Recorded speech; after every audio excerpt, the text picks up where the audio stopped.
नमस्कार मंडळी, या पुरणपोळीच्या ताटामधील ती आहे खास. ती नसेल तर हे पुरणपोळीचं ताटच अधुरं राहील. कोण आहे ओळखलत का तुम्ही? येळोणी हो, कटाची आमटी. तर ही कटाची आमटी नसेल तर पूर्ण ताटच आपलं अधुरं राहील पुरणपोळीचं. कटाच्या आमटीला आम्ही येळोणी म्हणतो. तुम्ही काय म्हणता ते नक्की कमेंट करून सांगा. ही कटाची आमटी जशी वेगवेगळ्या ठिकाणी वेगवेगळ्या नावाने ओळखली जाते, तसंच वेगवेगळ्या पद्धतीने बनवली जाते.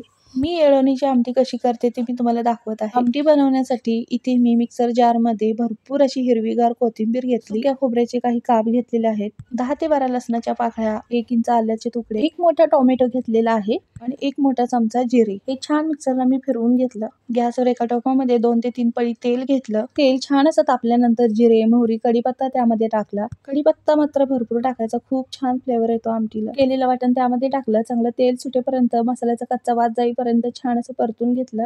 हळद, मीठ, कोल्हापुरी चटणी यामध्ये टाकली. येळोणी टाकली. येळोणीला छान उकळी आल्यानंतर कोथिंबीर टाकली.